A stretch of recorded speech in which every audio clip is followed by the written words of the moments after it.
سلام. اسم من دیواست و خوش اومد به چنل من امروز اینجا تا کیف دانشگاهمو برای شما خالی کنم ببینیم با هم چی توش داریم. بریم شروع کنیم. این از کیف دانشگاه من.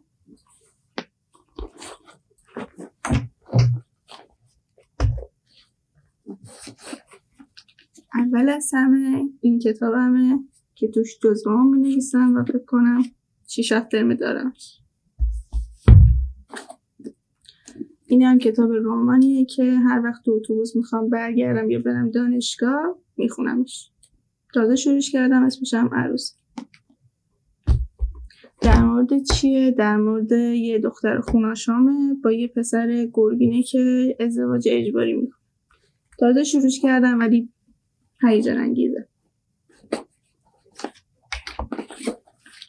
اینم جامدادیم کوچیک و کاربردی.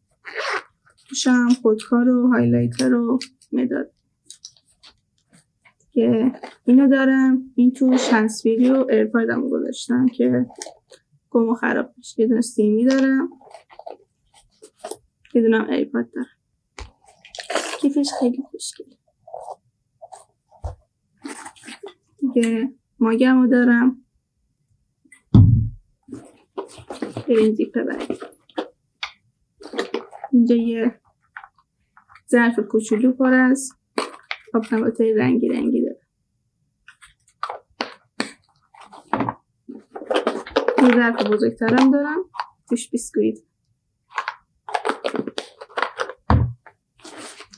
دیگه چی دارم؟ این لوازم آرایشم توش. ضد آفتاب، گرد و ساعت و تمدید کن. یه بالم لب، یه رژ لب که عاشق این رژم من، که یه براق کننده لب، آینه که برای بالم لبم بود، نخ سوزن، استند موبایل، تسبیح مورد علاقه‌ام، براش ابرو و چند تا دونکش که باید تو کیف هر دختری باشه. اینو داریم که سر اینه و توش آدامسه که خودکاران مورد علاقه‌ام، لیبره. بریم زیپ بعدی. کرم دسته صورتی، پاور بانک که واجبات، عینه خوشگلم، گیره روسری،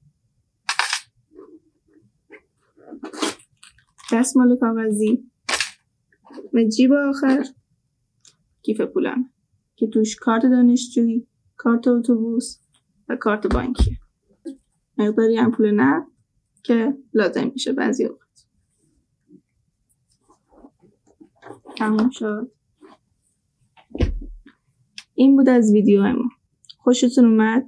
لایک، کامنت، سابسکرایب یادتون نره. حمایت کنید از من و اینکه تو کامنت هم بگین که شما تو کیفتون چیا میذارین. به نظر من که هر چیزی که تو کیفمون لازم. دوستان بعضی اوقات میگن چرا انقدر کیفت سنگین نمیشه. خب چیزایی که توی کیف من هست برای من ضروری و حتما باید باشه. و اینکه شما هم بگین حتما تو کامنت چیا تو کیفتون دارین. فعلا تا یه ویدیوی دیگه. خداحافظ.